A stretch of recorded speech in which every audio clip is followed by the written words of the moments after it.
Hey there, friends. What's going on? It's Kodiak here. Happy Monday, not a Sunday, because I bailed on you guys yesterday. And I'm sorry. I'm sorry. Sometimes that's just going to happen. It was a busy weekend, at least here in the States. We had the long weekend, so it is technically Monday going into Tuesday. It's going to be a busy work week, too, not just for like boring day job stuff, but for channel stuff. There's a lot going on behind the scenes. Of course, for me, Hollow Knight, Silksong, launch week Thursday. I am genuinely so pumped. I am so pumped. And I've told this story before, but Hollow Knight Silksong for me, I can't say I'm as excited as some of the people in that community, because if you've hung out in that community for like more than a minute, you'll realize how crazy those people are. But what I will tell you is I gave Hollow Knight, the original one, 3 solid attempts. And on that third attempt, it finally all clicked for me. I was like, yes, I understand why people are obsessed with this game. So I am just, and I played through everything. I don't know if I 100%ed it. I'm not a big 100%er, but like I played through every bit of content in that game, you know, minus like the nonsense collectibles and stuff like that. I don't usually do those things because time. And Secrets is going to be a ton of fun, and I cannot wait. So I am super pumped about that one. But also, behind the scenes, our team is checking out Borderlands 4. Super excited about that as well. We will have a ton of content starting September 11th, I believe it is. You'll see some stuff this week from other creators, which is really cool. And yeah, it's going to be an absolutely awesome week and a lot of stuff going on. But as always, my friends, one, I didn't realize I had this sweatshirt still over here, so I'm going to put this away. I got to share something with you guys first. I don't know how many of you are watching. Maybe it's 2 of you. Maybe it's 10 of you. Doesn't matter. You guys know over the last couple of weeks I've been working on this like alternative setup. It's literally on my Steam Deck as the gear table because I don't know what else it is at the moment. But I am getting really close. It's still dirty. It's still messy. There's stuff everywhere. But I've got a gear table kind of in the works. I've got it all working. And check this out. I don't know if I can do this with my headset on. It's going to be really complicated. Can I get this far? I might need a headphone extender. But I can see what's going on over here in real time. So that's pretty cool. So when I get new things from gaming peeps, this is not a new thing. This is a Heimerdinger that I've had sitting here forever. I can come over here to you guys. I can show you some of the cool stuff that some of these companies send us when it comes to new games and things of that nature, which I think will be really fun. And I'm looking forward to finally getting that table up and running. I've got a couple more tweaks to make. I've obviously got to clean it because you can see every speck of dust and everything on there. But anyways, I'm pretty pumped about it, and I'm excited to do some content over there for you guys. But tonight, as always, my friends, we are going to be diving into some trailers from things that we missed the last time around, and also some new stuff that you guys have been putting up here on the subreddit. So as always, if you are not part of the subreddit, I encourage you to join. We're getting closer to 100. Every week I feel like we get 1 or 2 more people on the subreddit, which is awesome. I want to keep pumping that out. Maybe we're going to start promoting it in videos. That'd be kind of cool because I think we need to get more eyeballs on this. I don't think anybody outside of like this small crew that shows up every week even knows that we stream. So that's probably on us to do some better marketing for that, but that's okay. So we're going to start here from 11 days ago. This is from the Future Games Show. This is a trailer called Pizza Bandit, which honestly just like looked kind of funny. It looks like Cyberpunky meets Pizza Maker, possibly. I don't really know. But we're going to start here, and we've got plenty of time tonight. I don't know why I'm not setting it to 1.5 speed. That's how I watch most videos. I just went into like automatic mode. I wanted to loop it. And here we go. This is Pizza Bandit. Let's check it out.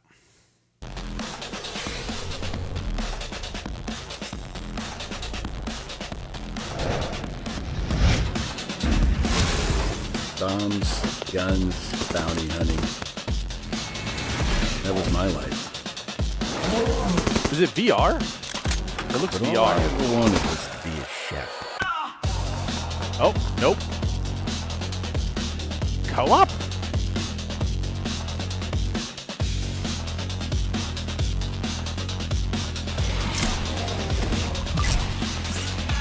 What is happening?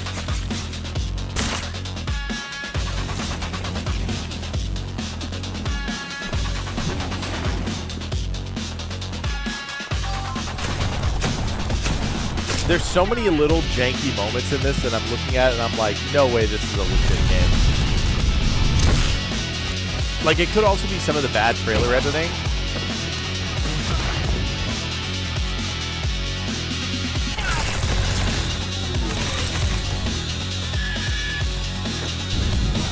What is happening in this trailer?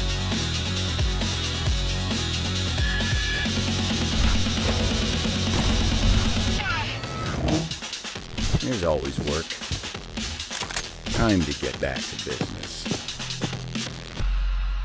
Dude, wild. So this one's already out. So obviously we're a couple days late on this one. Early access started on August 25th.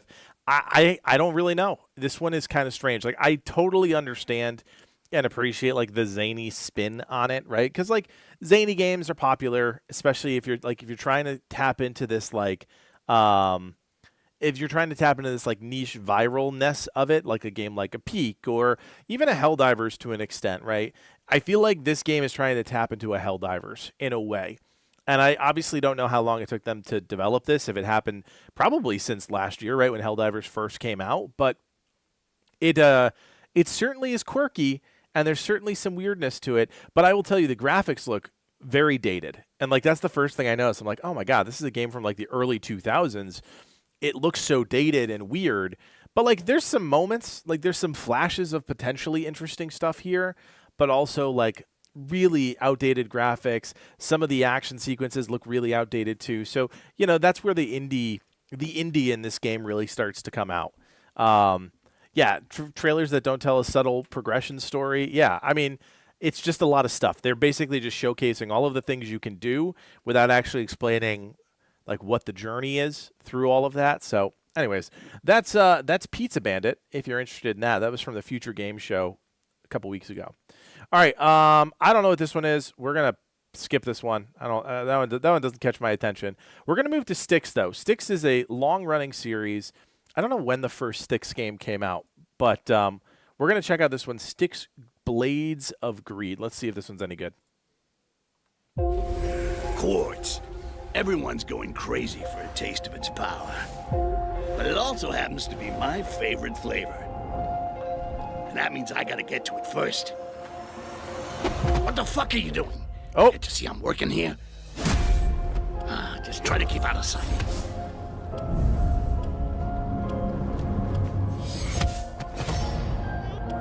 Nighty-night. Sleep tight.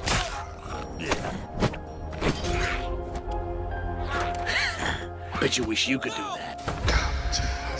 Hey, knock that shit off. I did the whole voice in my head thing 2 games ago.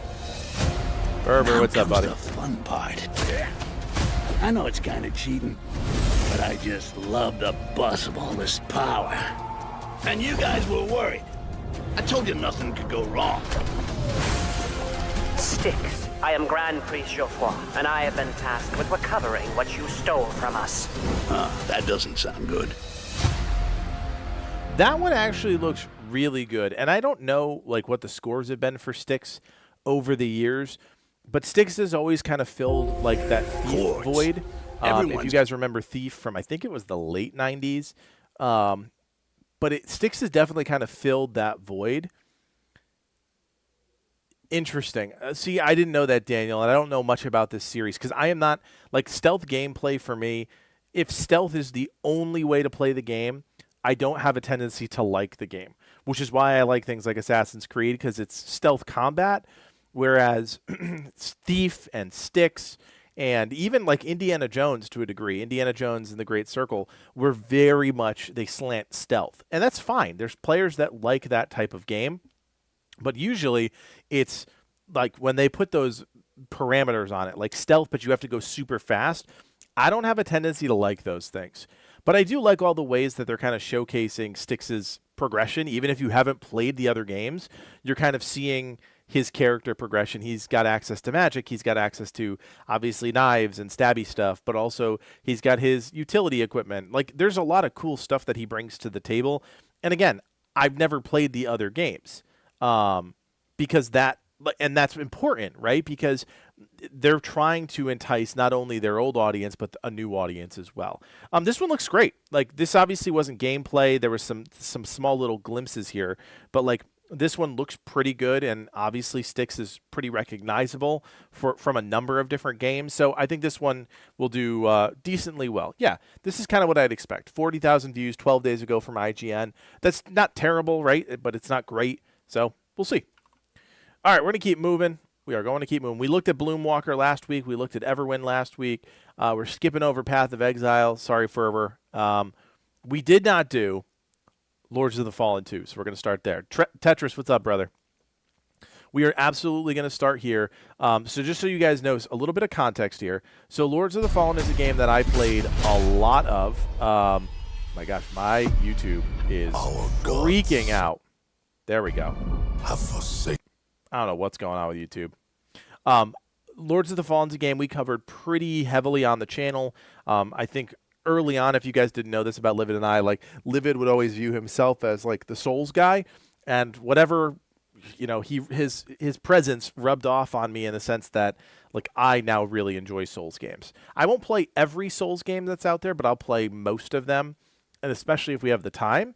I really, really loved that game, and I don't think it got. I think it got the attention it deserved. I think it got some unnecessary hate. Not entirely sure why still, because it was doing things that were really, really impressive. So this is Lords of the Fallen 2. They revealed this at Gamescom a couple weeks ago. Let's check it out.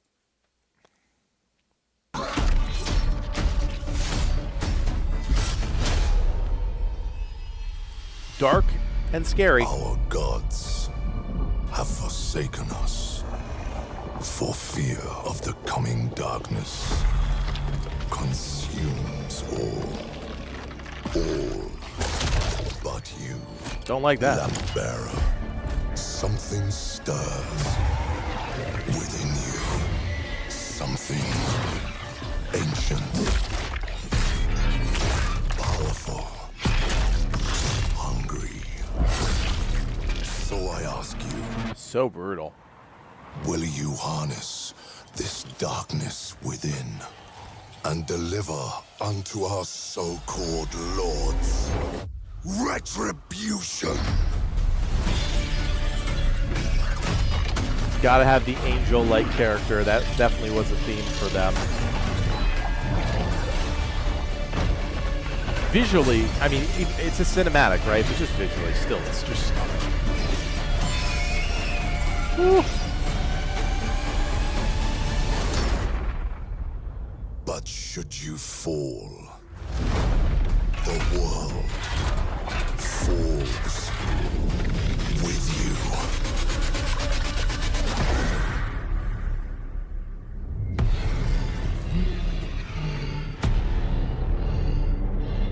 Back to the Umbral Realm. I love it, man. I'm so excited about this one. Lords of the I will tell you guys, so we were working with really closely with this, I think it was the studio head or lead dev. I don't even remember his role on the project. His name was Saul. He was awesome. He was a ton of fun to work with. He's no longer with the company, which is kind of a bummer because we really enjoyed working with him. But if you've been following Lords of the Fallen, like they've got a really passionate crew behind the game. They are trying to stay in this like very clear trench of like dark fantasy, which is cool. Like if you're into that, like it's dark fantasy borderline, like I don't want to say horror, but like it's real dark. It slants on the, like if you think of Dark Souls as dark, like I feel like Lords of the Fallen definitely tried to push that even darker. There were a lot of like pretty intense themes in there that, you know, the FromSoft guys absolutely flirt with, but they don't lean into it the same way that I thought Lords of the Fallen did. Lords of the Fallen 2, like this feels like a sequel. This feels like a sequel, right? Like it feels very much like you are coming back to the front lines because it's time to kick some ass and like as this other guy said, you know, like invoke some retribution. And I feel that through the entire trailer. Now, of course, this is a cinematic, right? Who the heck knows what's changed, if anything? Very clearly, there's still the Mortal Realm, I forget what it's called, and then the Umbral Realm, which is the secondary world that's layering on top of the Mortal Realm.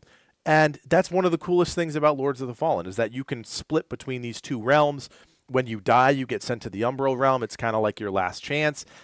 like they just did so many cool things that I really, really enjoyed, and I'm just excited for this second one. So no date yet. I think probably we're going to see a lot more about this one in early 2026. We're probably going to get a trailer for the Game Awards, and then I guarantee you we're going to see something as this team ramps up. They have been pretty like in front of their community for a lot of stuff, even as the first game has kind of died down. So I expect to see this one back in the forefront. Tiny Doctor, I see you guys in the chat. I don't have any drop frames or anything, so I'm going to assume there's something going on with YouTube right now. All right. Tetris posted John Woo presents Stranglehold E3. I don't know what this is. Should I be concerned? All right, we're gonna check it out. I trust you, Tetris. This may be a fatal mistake, but I trust you for now. But it's only 360p. What is happening? All right, we're doing it.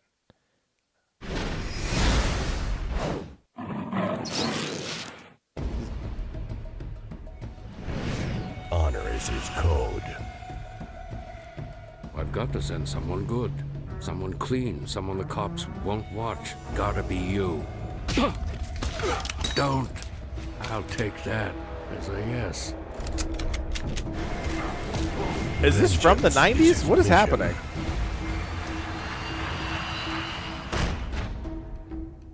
Is there no one who can kill this cop for me? I told you not to go in alone. I didn't. Brought my true friends. Bloodshed is his only option.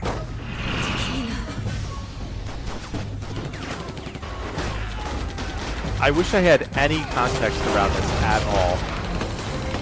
This looks like a game you'd play in an arcade in like the late 90s, early 2000s. 2007, Chow Yun-Fat returns as Inspector Tequila. Oh, 2007? Come and get her. What is happening?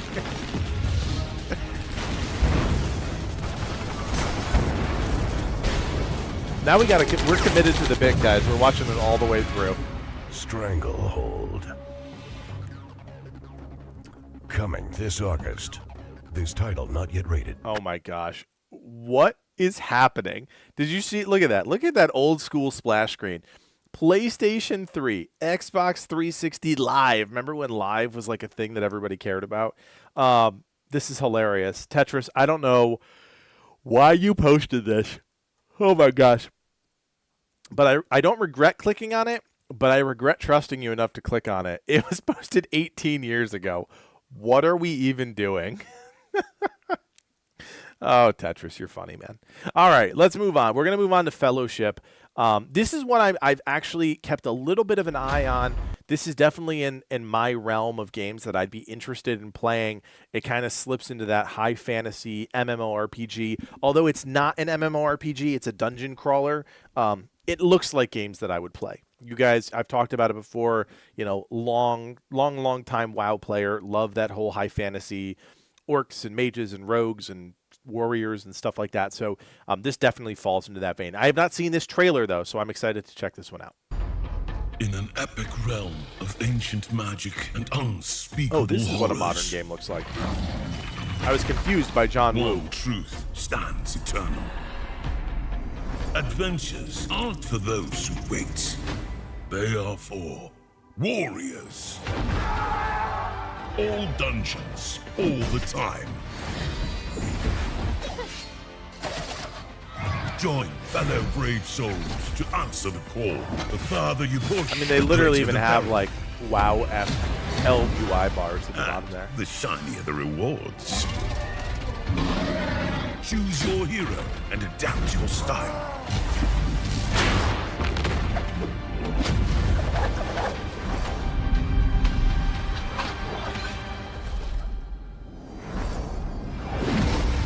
Find your fellowship this fall. It's good. I wish they had actually shown more of the game. I feel like this is one of those games where, like, yeah, the visuals catch you, even if you're seeing this for the first time. If you're into this type of visual style, high fantasy, you know, you're like, okay, cool, I'm interested. Now what? And what I think the game misses is like, okay, what's the payoff for the player? I know I can play as these heroes. I get that it's co-op, but that's all I get. And you get these like 2 frames of combat, and it's kind of like, okay, but what is this game? Is this WoW? Is this an MMORPG? Because it sure as heck looks like it from all the UI and the class setup and whatever, but it's not. It's a dungeon crawling RPG. And while that's similar, it's also different at the same time. So while I think the trailer is good and definitely gets you excited about this game if you're into this style, they don't do enough here to convince anybody really to play, other than like, hey, it's cool looking. I might be interested in this one, but I don't know anything more about it. And we talk about this all the time. That is an absolute pitfall for a lot of these developers who either, create these trailers themselves or go with an agency or whatever.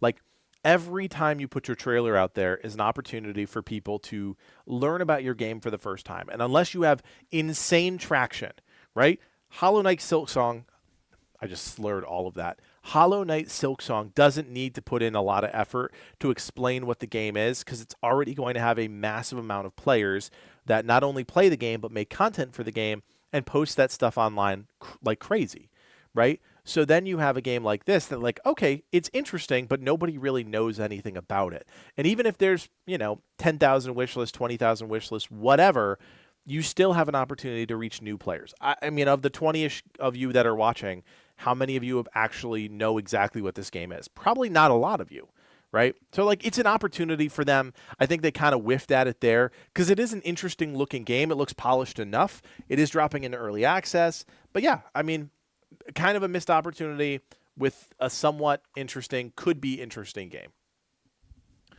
Okay, we're going to keep moving. Livid has been talking to me about this one. I want to make sure we had time for it because it is a 10-minute long video.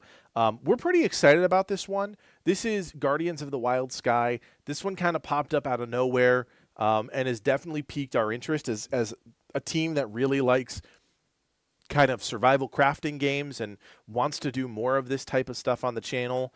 Definitely one we're looking at. So this is, again... Are we? Yeah, we're all the way up. Okay, this is Guardians of the Wild Sky. This is the official gameplay explainer, so it's a little longer, but we're going to stick with this one because I think you guys are probably going to like this one too. Welcome to Guardians of the Wild Sky, a cooperative survival crafting game set in an enormous open world, hundreds of kilometers in size. You play as an adventurer in search of hidden treasures who's crash-landed in a mysterious new world. The world is populated with powerful creatures called Guardians, each with unique abilities to help you survive. There's so much more we'd like to show you, but first, let's start at the beginning. Here's some Guardians. These are called Driftwings, and they can help you to explore the world. I've thrown a capture crystal. Hey, this creates a bond between the Guardian and I. Let's capture a few more so I can start to build out my team.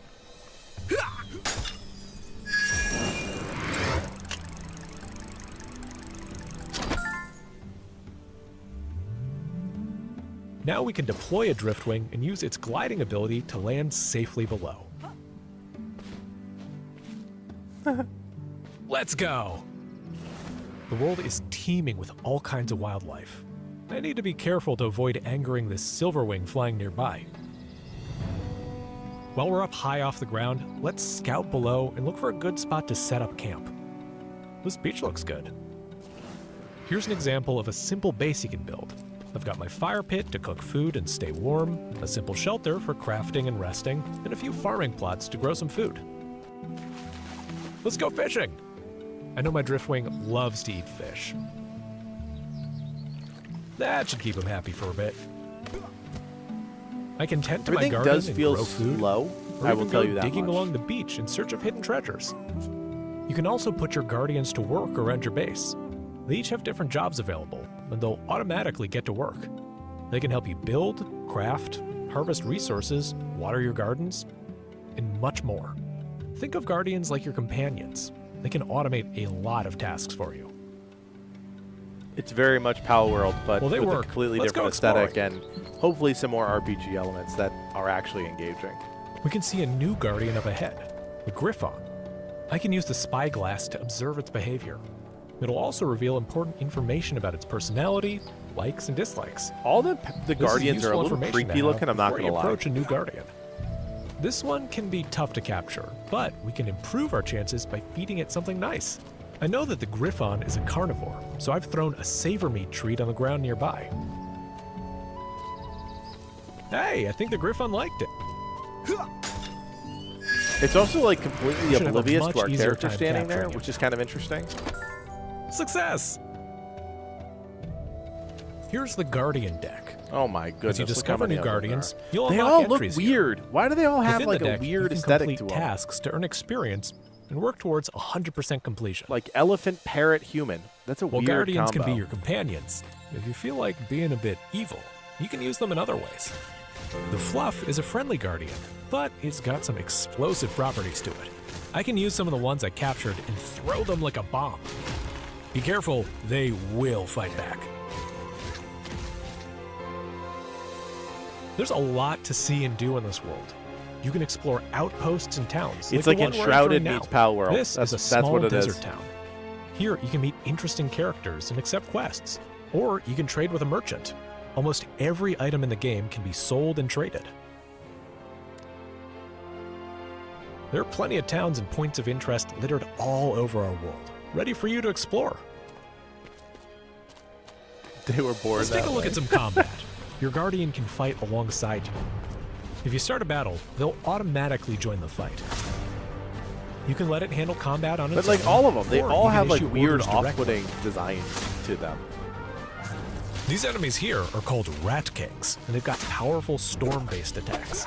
But my Guardian's nature type makes him a strong counter. There's one down. It's important to keep a mix of different Guardian types in your party. Each enemy you face has strengths and weaknesses, and you need to pick the right one for battle. Got it. Not only can you fight alongside your Guardians, you can Giant also use another elephant, ability human, called multi-armed Shapeshift. parrot. This is the Water Tusk Mammoth, a What? very powerful Guardian. I can shapeshift and control the mammoth's abilities as if they were my own. Let's go hunting. There's some cultists up ahead. They tend to stick together, but the mammoth has strong AoE attacks, perfect for taking on groups of enemies like this. Oh, I feel like every game that leans into this type of, like they do this type of gameplay gets sued by Game As you Freak. can see, almost I every made single one of short them. work of these enemies. If I had attempted that fight on my own, I would have been in for a much tougher challenge. Let's take another look at base building. Our system is a significant improvement over what we built in Citadel Forged with Fire. We offer a lot of different shapes and let you rotate in all directions. A wall piece can become a slanted roof, or even a floor, Oh, that's depending kinda on how cool. you rotate it.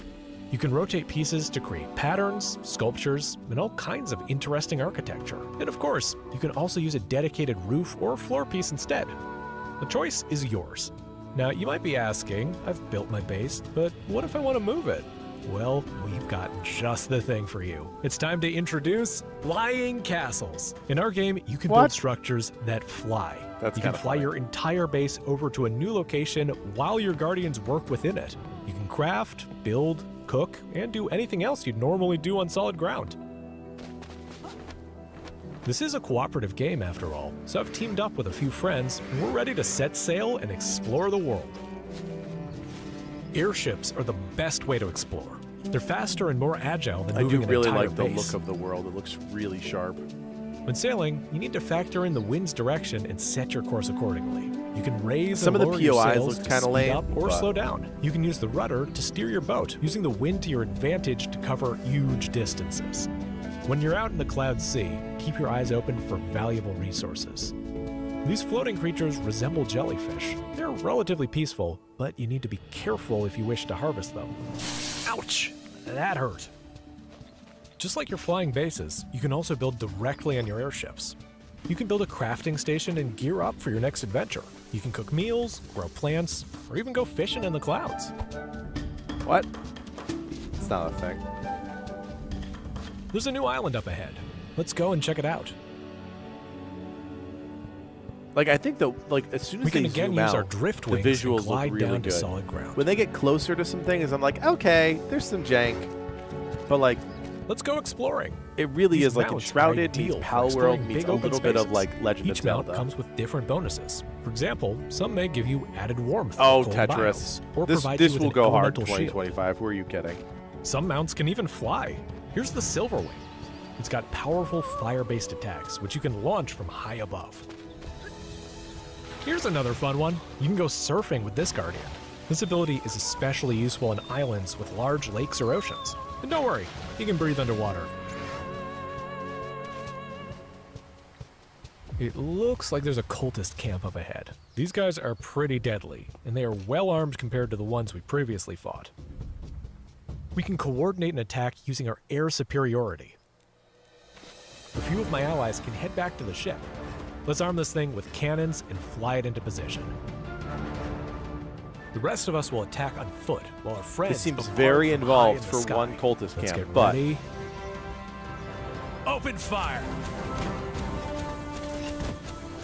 There's a wide variety of weapons available for combat. We've got range weapons. they don't actually show muskets the and impact bows. of the Plenty cannonballs. of hitting melee the ground. weapons Oh, for there's close one right combat. there. Players are encouraged to choose weapons Holston, that what's up, man? complement their team of guardians. If you select the right elemental weapon, you and your guardian can hit enemies with a 1-2 punch to combine into debuffs and status effects. That guy's got an elephant I think head. that's the last of them. The cultists are defeated. Now we can claim our reward and take it back to our ship. In a world this vast, there's always another mystery waiting to be uncovered. From sunken ruins to frozen peaks guarded by ancient titans. But in the skies, danger is never far behind. And that concludes our gameplay demonstration. Yeah, man.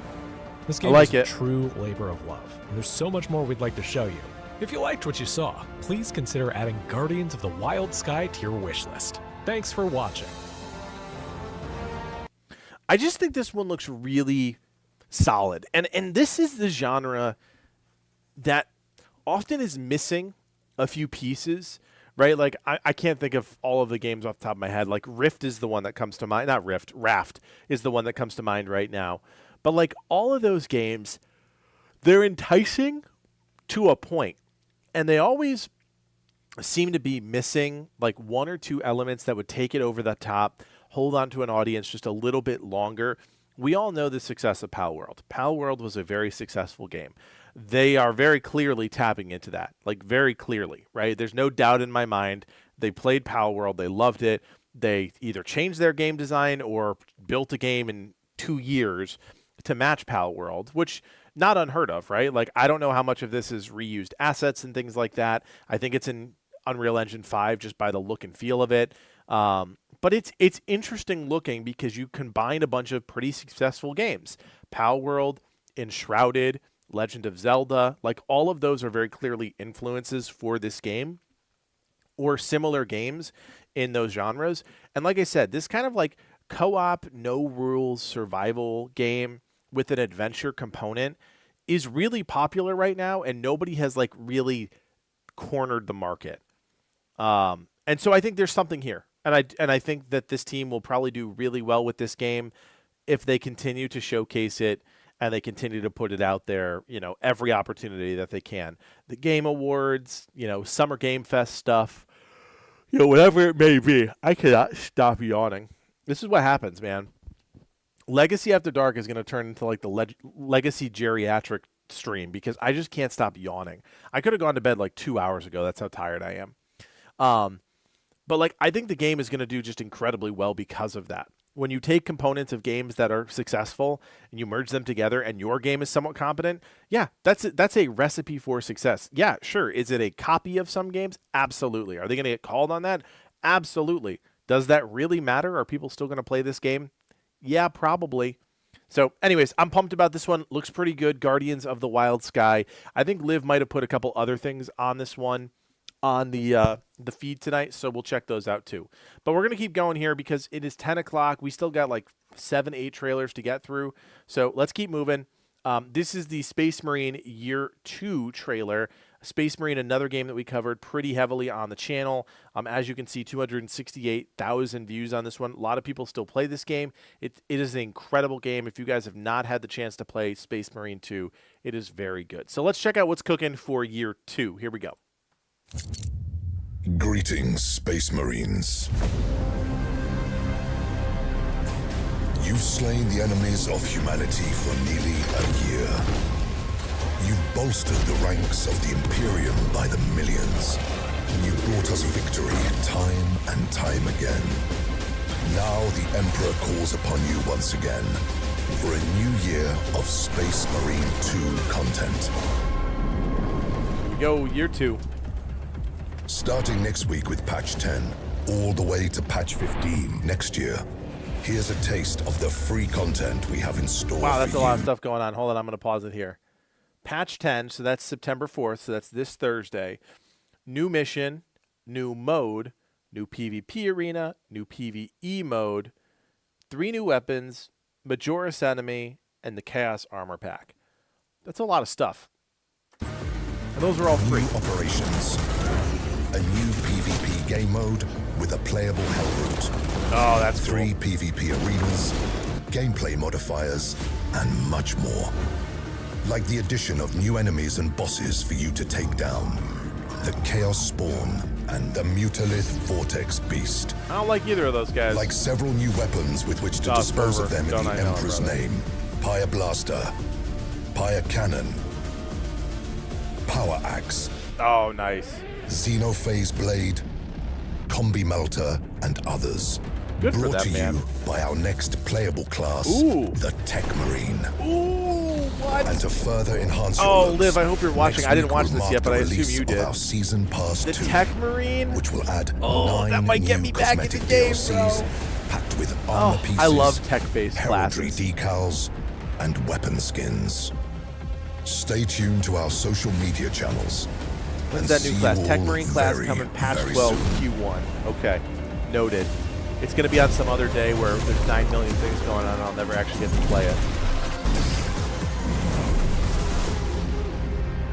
Nice.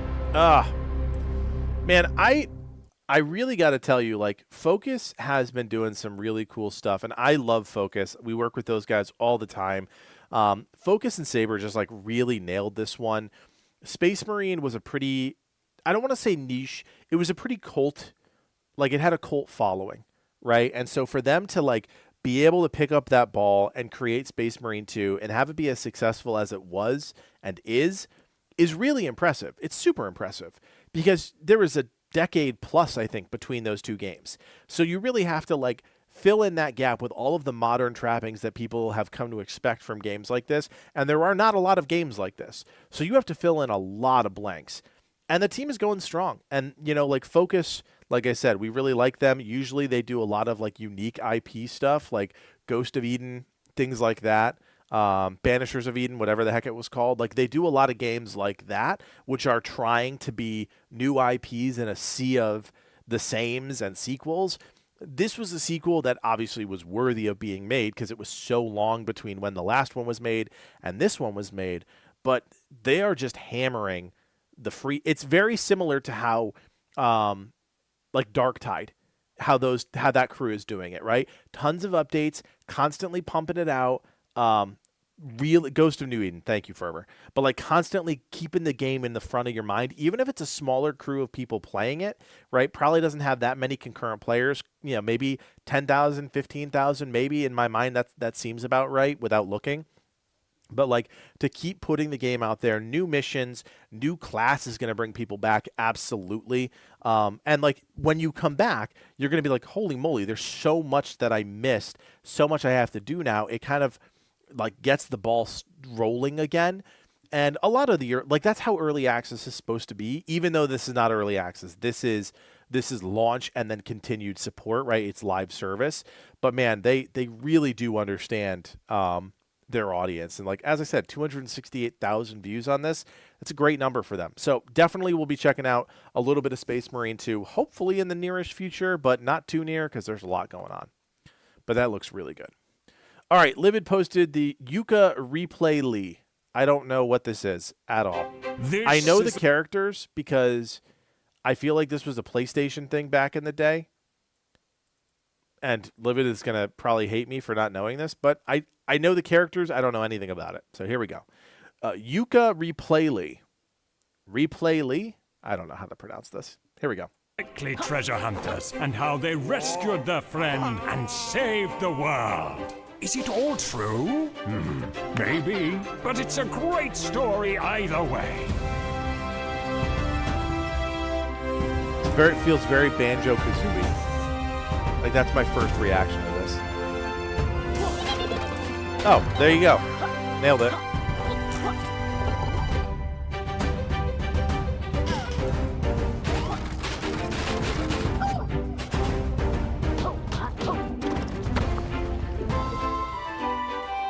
Yep.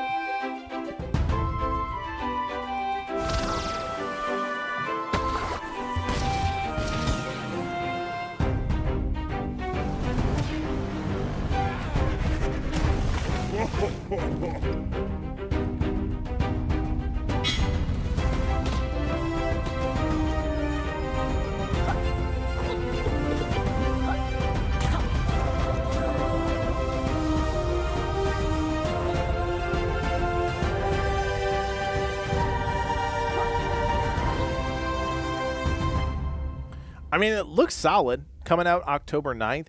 I guess my general question is, do we think that games like Banjo-Kazooie, and I know, Livid, that is like one of your favorite games of all time, but like, do we feel that games like Banjo-Kazooie still hold up in 2025? I think that's a very real question to ask, because at the time, those kind of adventure platformers where like the only thing driving you forward was collecting rings or puzzle pieces or whatever it may be, like that was enough. And that's what I think. I think back to it. I'm like, okay, that was really cool as a kid in the late 90s. I don't think that holds any muster anymore.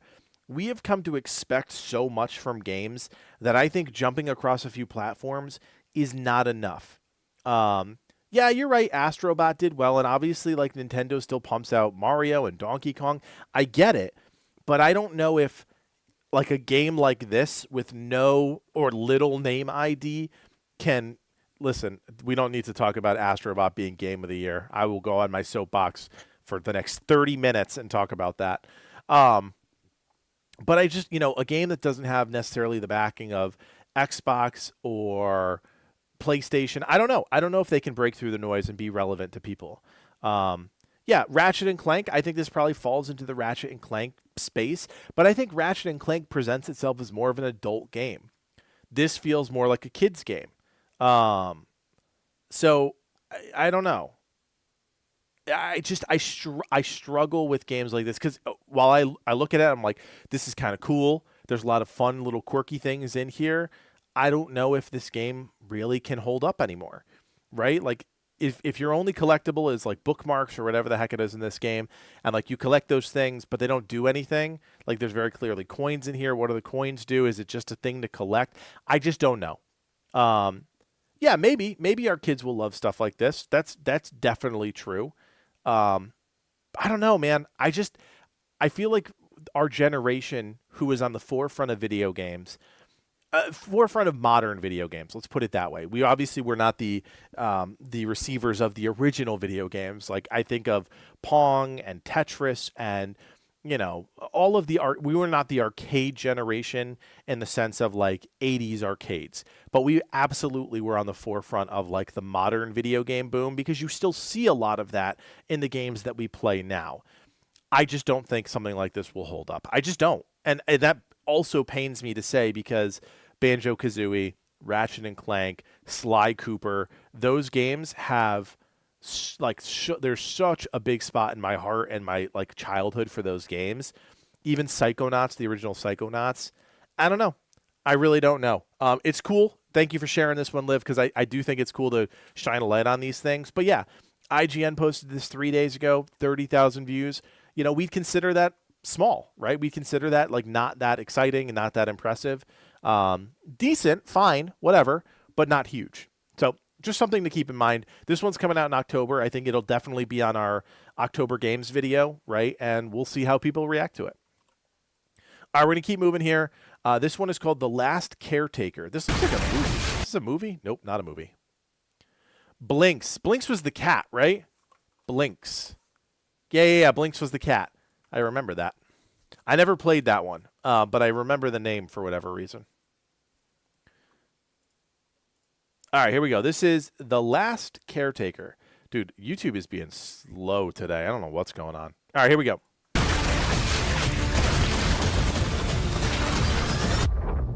Channel 37. I don't think I know them. Looks like iRobot.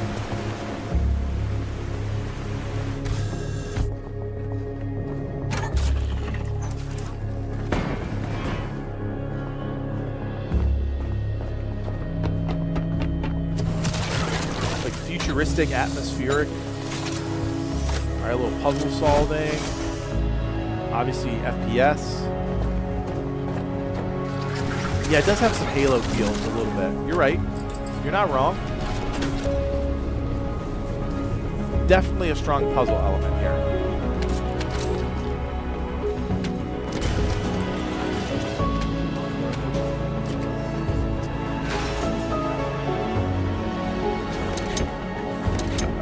I would say a pretty strong puzzle element here.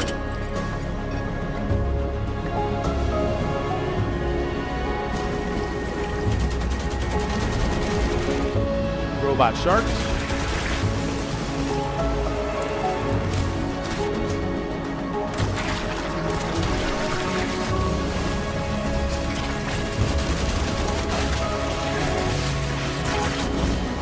Yeah, that's a good way to describe it, Daniel. Talos plus Halo 1.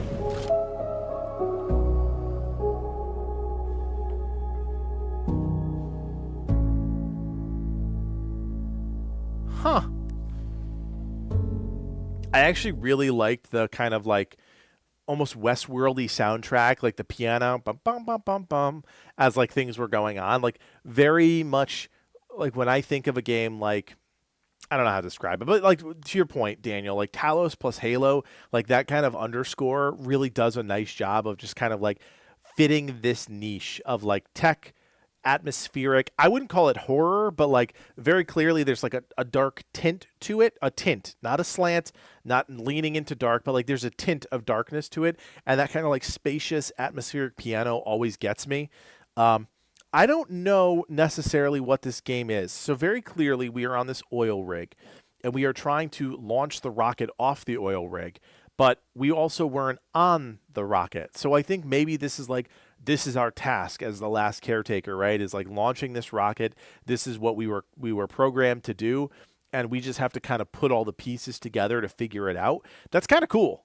That's actually really interesting. Like just from it is a single player, it is an adventure game. It's a puzzle solver, but there's some action elements to it. Like there's not a lot of games like that. It's like Portal, but if Portal had a little bit more like an action forward, right? And I don't know. It caught my attention for sure. Definitely the type of game that I could see myself or Livid playing. And like it's funny. Livid and I have crossover for sure, but we don't have as much crossover as you guys might think. This is definitely a game I could see both of us enjoying. Right. And I don't know if it slants more towards me or more towards him. Right. Like he's more of like the sci-fi guy. He's the Destiny guy, or used to be the Destiny guy. You know, he's into space, you know, Star Citizen, things like that. Whereas me, like I am definitely into more strategy, puzzle solving, but also adventure and action games. Like I'm kind of weird. I'll play pretty much anything, and so will Livid. But if you had to like put us into like a bucket, I don't know whose bucket this would fall into more, me or Liv. And I think that's actually pretty interesting. So another one, really interesting, great looking trailer. You totally get what's going on with this game. Only 17,000 views from 5 days ago. So incredibly under the radar. This is definitely one to watch. I think this could be one of those like small sleeper hits that do really well because the game is really polished. Or it could go nowhere because the game is not really polished, right? It's like one of those. Because the concept's interesting enough, and if it gets enough eyeballs because it was really good and people start talking about it, I think that's when you would see a game like this pop off. All right, Livid posted a couple things for Helldivers here. I don't know if what I'm supposed to watch. I'm going to watch this one first because this is clearly just a war bond. I'm going to watch Helldivers 2 Into the Unjust. I don't know if that's in. Oh, yeah. So 7 minutes. This is Into the Unjust, the deep dive. They really needed like a comma or another slash there. 1.4 million views from 6 days ago. Guys, if you are in denial about the fact that Helldivers 2 is still really popular, it's still really popular. All right, let's check it out. This is Into the Unjust, the deep dive. Here we go.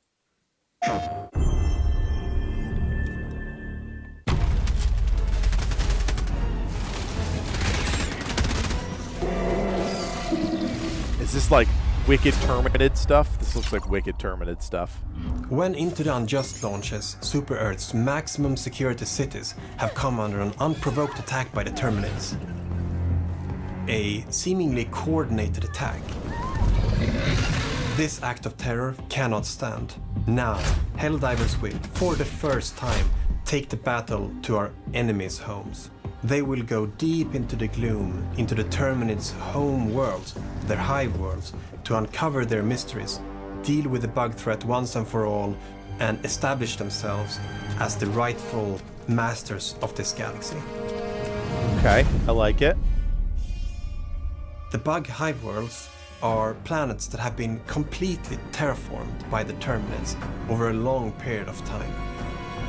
When Helldivers go to the bug hive worlds, they will find that they have huge, enormous cave networks spread across the planet, like a disgusting disease. I don't like this at all, actually. Helldivers go into the caves to gather intel on the bug mutations. I don't like bug stuff like and this. to uncover the secrets of the gloom.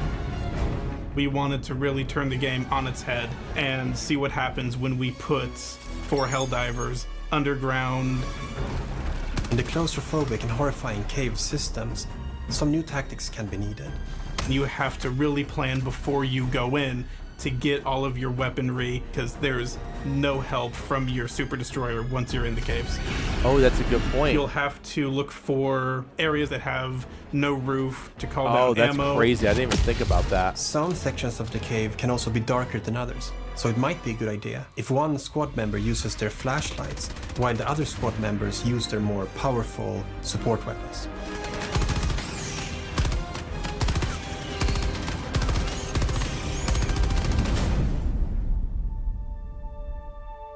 So we have 2 brand new Hive World exclusive missions.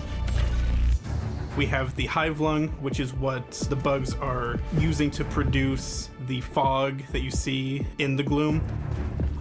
You have to go deep down past all its tendrils and enemies that are protecting it. Bring your backpack Hellbomb or just a lot of big weaponry and destroy it. The other big mission is the mobile oil rig. A big, slow, clunky oil drill that you will drive around on the surface of the Hive worlds to drill for the oil that Super Earth is basically farming from the Hive worlds. Interesting. And you can defend this with a big cannon on it, which will be very useful in case some enemies might want to come up and destroy it. I like that. That's kind of cool. With new subterranean environments, we of course have to have subterranean species. We have new enemies that burrow into the ground and erupt beneath the player's feet. Ooh, So I the like warrior that. will It's be kinda your gross run-of-the-mill mole enemy that will just charge towards you from underground. If you're facing a Bile Spewer, it will look for blind spots and pop up from the ground, throw out a few projectiles, and then pop down into the ground again and find another spot to attack you from. The Charger will do its charge, but now there's a big mound That's moving crazy. towards you rather than the behemoth itself. There's always this small game of whack-a-mole you have to play with some additional subterranean bugs that will jump out of the ground at any given moment. The Dragon Roach is like a big flying bile titan. If you Well, wind that's up not fighting it, terrifying you end at up all. having to deal with its acidic fire breath. It will keep attacking you until you put enough pressure to get it to back off, or you manage to shoot off its wings and take it down. Wow. You know that you will be fighting these subterranean enemies when you feel the rumbling. But if the rumble is slightly bigger, please ignore that. I'm sure it's fine. Oh, we're finally getting that enemy from the first game. With the launch of Into the Unjust and the exciting Queens, or release on whatever the heck they were Xbox, we called. now also have 2 new warbonds. One of which is the ODST crossover warbond, This one which is is cool. our first legendary warbond. When it became clear that we were going to do an Xbox version of the game, we asked ourselves, okay, so what would fit in? They And should have been doing this ODST from day came one. to mind Oh my gosh. immediately. I literally will reinstall We this want to game make just to get all the perfect ODST Halo stuff. collaboration. I love so every ODST. detail that you would expect to be there should be there. All the weapons have a very iconic look. It's something that everyone would recognize if you're a Halo fan. We got extremely close to the original ODST content. Some small changes had to be made to maintain believability, where the ejection port is, like tiny things like that. We're fans of Halo ourselves, so we wouldn't want it any other way than to be absolutely perfect. Pay close attention to the models. We might have snuck in some things. In the end, we managed to deliver exactly what we wanted to deliver, and that's So very rare awesome. in game development. Last time I logged into Dust Helldivers Devils 2, is like our I got a newest ton of warbond like that we free worked stuff. in collaboration with So I our bet if I partners log at in, Wushu. I'll get some free stuff and I The can Dust buy Devils it. are Helldivers that are trained and experienced in fighting in extreme conditions, and they are very useful now that we're going to go deeper into the gloom and fight on these desert planets that are infested by a lot of dangerous bugs. So in this warbond we have 3 new stratagems, 1 primary and 1 throwable. First off, we have a new assault rifle, but there is a small twist on this assault rifle. It's the first assault rifle with incendiary rounds. Oh, we have that's the cool. expendable napalm, which sort of is the airburst rocket without the proximity trigger. Then we have the spear gun, which is a single fire projectile with a gas harpoon. So when you hit the enemy, it will explode into a gas cloud. It's a sort of utility versatile tool. I don't know how I Finally, feel but about not least, that we one. have the That solo doesn't seem silo, that which is practical. a missile silo contained in a hell pod and a laser designator. And you can paint whatever target you want, and the missile will go to that target and just make a big The missile big silo hole, which has been makes in the it game files possible since the to launch attack of the enemies game. from a I very remember large doing like distance. leak videos on it early on. As the story for Into the Unjust develops, players need to venture into new parts of the galaxy, where they will encounter many new kinds of threats. We have many things in store that we are very excited about. Adjust yourselves, because it's time to bring some justice into the unjust. Oh man! All right, so that comes out tomorrow, literally in 2 hours. So, pretty pumped about that one. Obviously, there's not a lot to say other than the fact that like Helldivers 2 continues to be incredibly popular. The team, while it had a rough launch, like it's still one of the best games of the last 5-10 years. 5 years, absolutely. 10 years, I'd have to look back, but like still in the top 10. It's just incredible. And like to go from what Helldivers was for its original top-down isometric co-op game to this third-person, like absolute. Now it is a cult game. It is absolutely a cult game. It will live on forever as one of the games that defined like the 2020s and beyond, probably. But yeah, super excited about this. Some really cool things that they're doing. The subterranean stuff is really interesting. The fact that you can't call in your stratagems above because you're underground is terrifying, especially thinking back to like how I played the game and how reliant I was on all of the things that I brought with me. Now, obviously, I have no idea what the meta is anymore, but like at the time, the meta was so like specific. And it was like you always took the same things into combat, and a lot of that was like expendable rocket launchers. Not being able to have that for whatever reason because I'm underground is like, oh, kind of terrifying, especially if they bring chargers down there and other like enemies that require you to have some sort of armor piercing. Now, I'm sure there's a lot more options now than there were back during launch, a couple months after launch. But yeah, very cool update for the game coming out tomorrow, September 2nd. So there you go. All right. We're not going to watch the Dust Devils because we just saw that. We're also not going to look at the ODST Warbond because we just saw that. Like, I don't think we need to get deeper into that. We've got 5 more trailers to get through in 30 minutes. I think we can do it. This next one is the Replaced trailer. If you guys don't know this one, Replaced looks really awesome. It's almost like Cyberpunk meets like LA Noire in a way. So I want to show you guys this one. I have no idea what's going on with this game, so I'm actually excited to see that the devs are providing some sort of update. So here we go. Let's do it.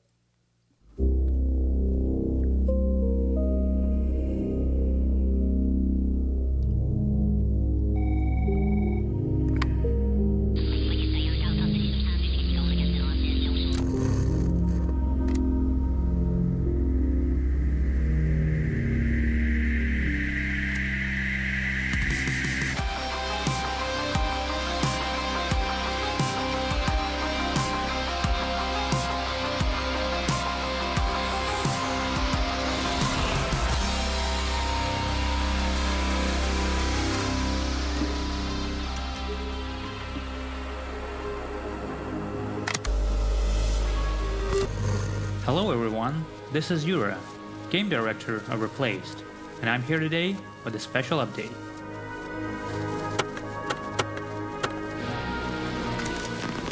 Last year, we had unveiled an extended gameplay look, and we're truly blown away by the positive response from the community. Presentation style here. I have to admit, it was a little bit scary showing gameplay for the first time.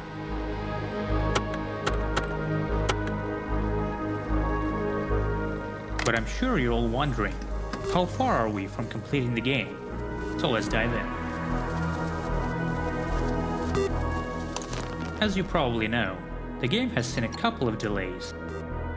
And even though we understand that it's somewhat frustrating, we have always been trying to do what's best for the project, which in turn meant doing everything They to spent try all this time on their special trailer experience. here. Like, this is so much effort. Right now, production we're effort. really close to finishing production, swiftly going into intense testing and polishing of the game.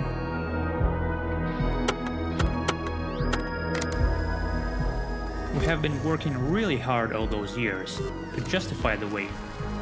Over the course of time, we have updated and improved every aspect of the game since the announcement. All the environments that you have seen have Looks so received good. multiple upgrades, increasing the overall immersion as well as visual fidelity of the style. Man, all the layers to get to that is crazy Some of to them see. have even gotten completely new context, amplifying the significance of certain characters, as well as adding up to a believable story behind those places. Our goal was to make no shortcuts, do everything in a classic way, producing thousands of objects, all in handcrafted pixel art. Guys, I'm going to let this one keep going for a minute. My dog needs to go out. I'll be right back. I'm going to let you keep going on this one.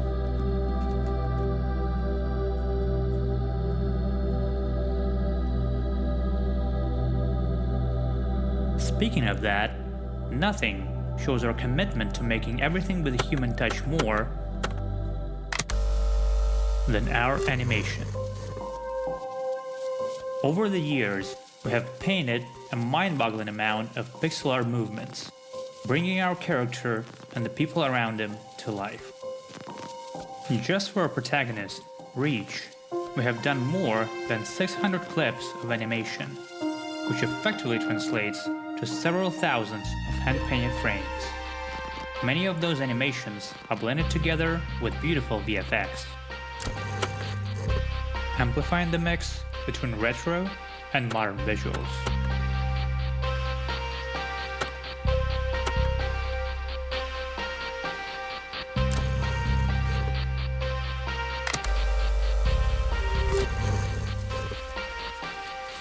All that allowed us to push the variety of story content and cutscenes, creating a seamless blend of cinematic and gameplay bits.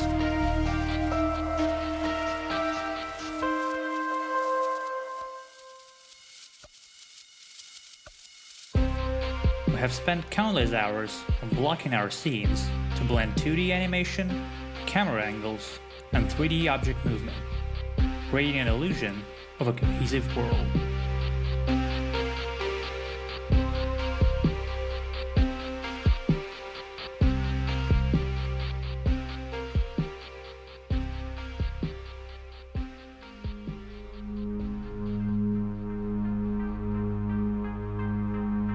With that being said, it's time for the most important question.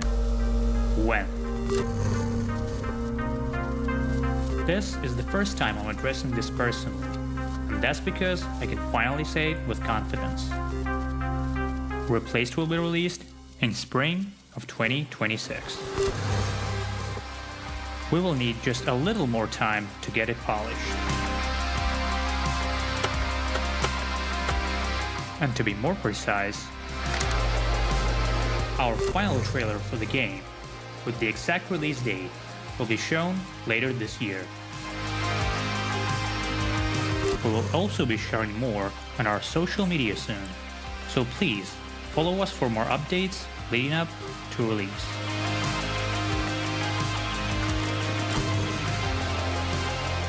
Just like last time, I'm truly thankful to every person who have been keeping the game in mind for such a long time, enabling us to do something we love and proud to share with the world.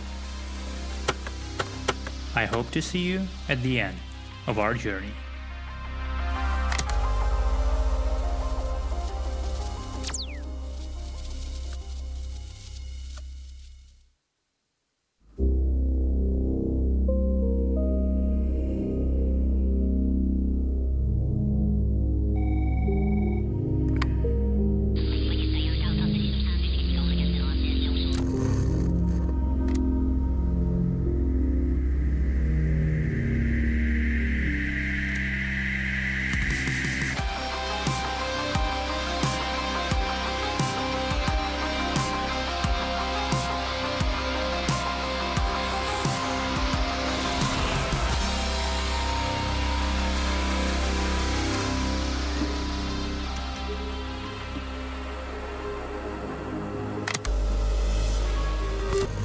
Hello everyone, this is Yura, Game Director of Replaced, and I'm here today with a special update.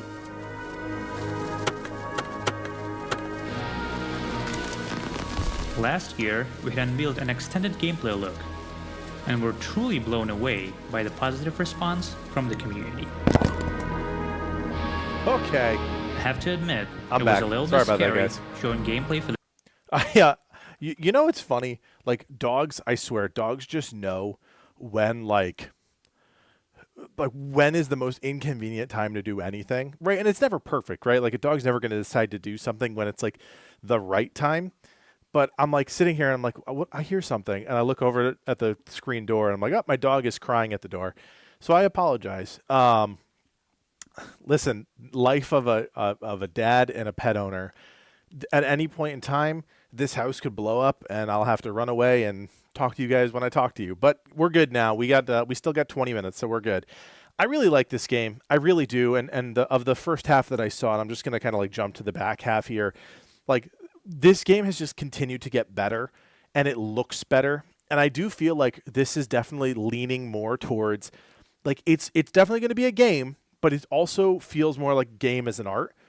And that I can just tell from the way that this game has kind of progressed and the layers that keep getting added onto it, that this one is going to be really intense in the best way possible. And I don't know if they revealed anything at the end. Did they say anything at the end here? This, like the amount of work, final trailer later this year. Okay, cool. And then anything else? Nothing. The amount of work they just put into this trailer alone to let people know what the heck is going on with their game, crazy. And for very minimal impressions, like 2,000 views on this trailer directly from the devs, is crazy. Spring 2026. Okay, that's not too far away. It's far enough away, but not too far away. Anyways, that's Replaced. Super excited about that one. Okay, let's check this one out. What is this? Baby steps delayed because of Silksong. Just found this hilarious. One of the few devs smart enough to say, "Weg, what are you doing?" The devs did not say that. I said that. Fervor is a top-tier gamer, man. I believe that. I absolutely believe that. All right, let's check this one out. Delayed because of Silksong. Yeah, most devs are silly, and they don't do things like this. But, oh, it's Devolver. Okay, here we go. Let's see what Devolver is up to.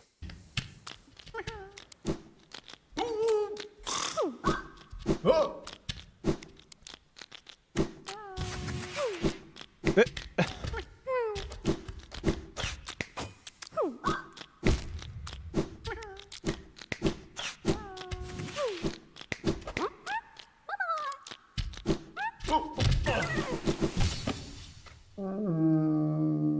Okay. There it goes. Oh, that's funny. Was that the whole trailer? That's the whole trailer. What is this game about? I have no idea what this game is about. Baby steps? I assume it's like one of those like weird walking games where like it's actually really complicated to walk and your goal is to try and walk from point A to point B, but it's actually way harder than like it should be. I assume that's what it is. But yeah, good on them. Nobody should be releasing anything the same week as Silksong.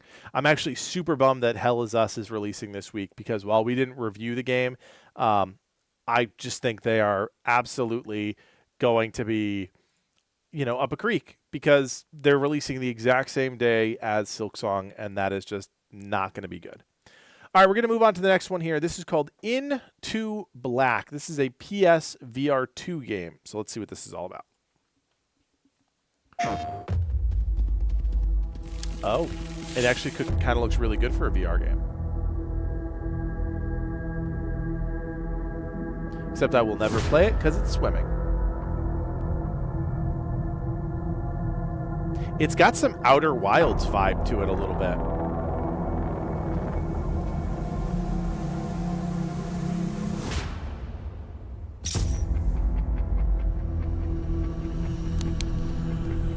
Yo, this looks actually really solid for a VR game.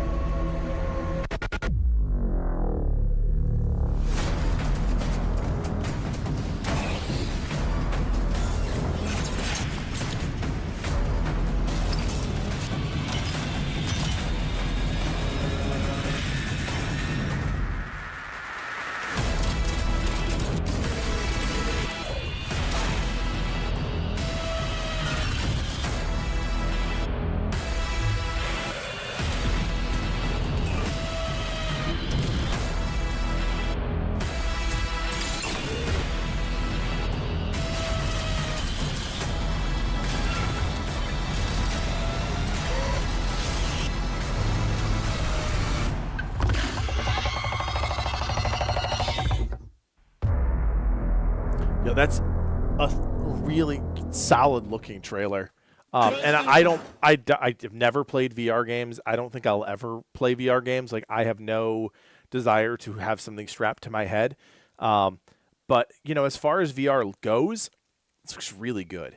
There's not that weird kind of like angularness to this game that I think a lot of VR games like they kind of, I don't know if they're forced because of design principles or design limitations, but like this looks like the Outer Wilds 3, right? Like for all intents and purposes. And I know that's sacrilegious because the Outer Wilds is one of the best games ever created, but the Outer Wilds has this kind of unique cartoonish, but still very vivid art direction. And I feel like the game absolutely is taking that for inspiration, but also, and this is a compliment, the game doesn't look like a VR game. Like you see it and right, like in the animations and stuff like that. But overall you look at it and you're like, oh, this actually looks like a legit AAA type of game, AA type of game, whatever you want to call it.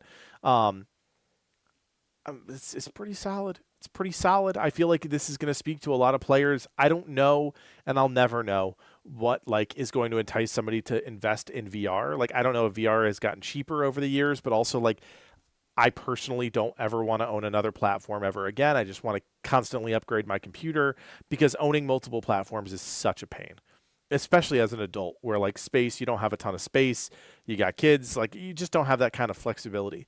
There's a period of time like post-college, pre-family where you can do whatever you want to do because you don't have to worry about all those limitations. But now I'm like, oh gosh, where am I going to put a VR headset? I got nowhere to put it. And if I put it down somewhere, one of my kids is going to pick it up and break it. But also, like, I just enjoy gaming on a PC. I don't know if I'd want something here that's like I'm staring at. I don't know. I would be open to trying it as long as I don't have to pay for anything. This looks really good. Into Black launching. When is it launching? Did it say? It didn't say. It was just a hype trailer, I suppose. Posted on the official PlayStation channel, only 27, you guys can't see it, only 27,000 views. It's not a lot. That's not a lot. So something to keep in mind there because, again, I do think VR is pretty niche. So it gets a little challenging.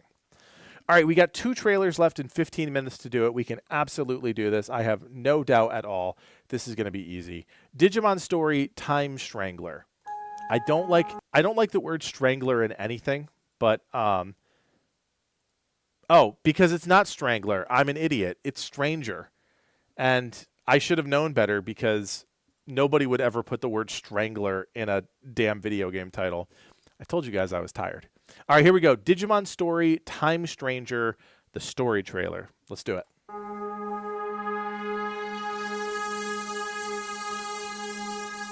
The Titans have of late begun making incursions into every corner of our digital world, Iliad. Mon's peace has been restored to this digital world and the people of Iliad. I should be able to open the gate. If you wish to open the gate, you must aid in the efforts of the Great Guardian, your Aegyoman. I'd be sticking with him no matter what. I played one Digimon game. That's what we promised back back on in that the starry day. night in Shinjuku. It's been a long time. You were so the I one don't who even found me in remember what the it was underground about. below Shinjuku. That wasn't a coincidence. We've come someplace very far away. A different world and a different time, too. I'll always keep protecting you and watching over you. Like the stars in the night sky. I am aware that there are others like yourselves who are capable of coexisting with Digimon. I realize that life has done nothing but take. And you know who's behind all of it? Digimon. It's dangerous. Too dangerous. That is a domain we cannot easily tread upon. Inori Misono and Aegyoman, the most plausible source of the anomaly.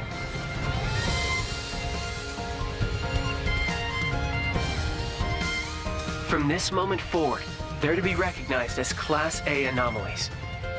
Go at once and eliminate Aegyoman, along with Inori Misono.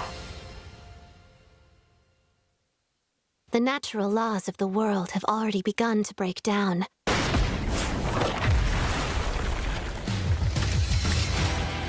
Seek comrades willing to face destiny beside you. The time of the world's end draws near. When all the clock's lamps are lit, the truth shall be revealed. A story about the natural laws of the world is about to begin.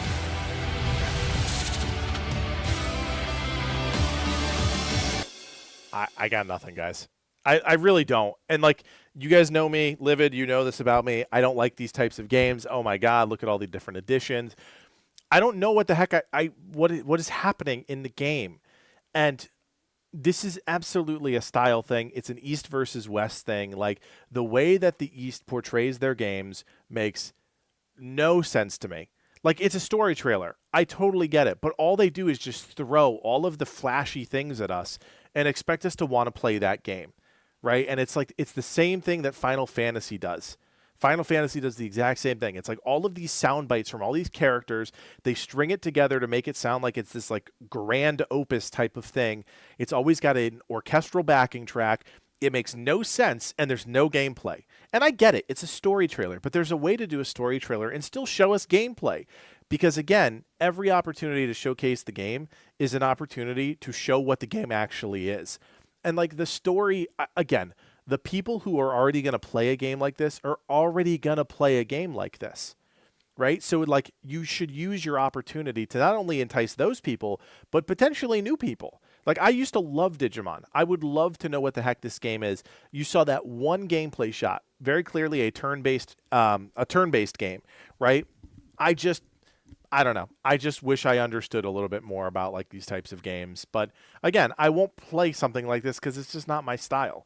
If it really leaned into the Digimon part of it, and I'm sure it does, right? Because this is the story trailer. If it leaned more into the Digimon and less of the story, I'd be into it.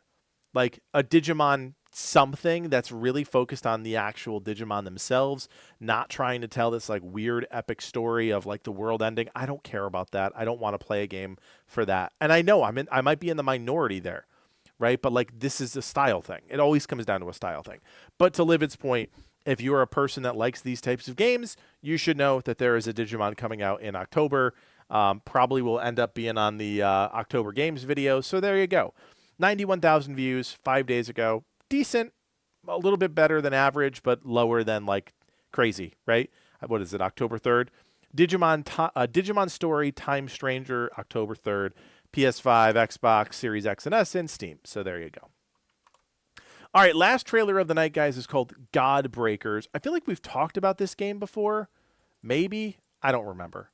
The name sounds very familiar, but we're going to check it out one more time.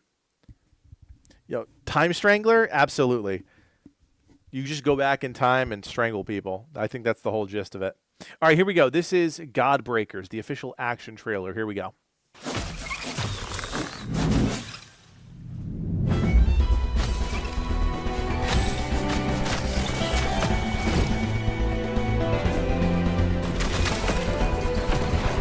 Pretty clean design.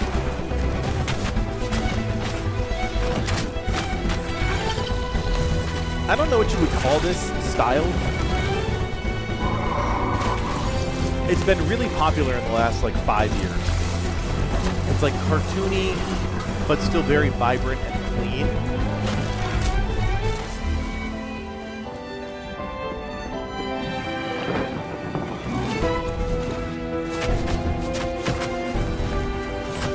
It's a lot of smacking stuff with your blade weapon, which I don't love. A couple different combat techniques there.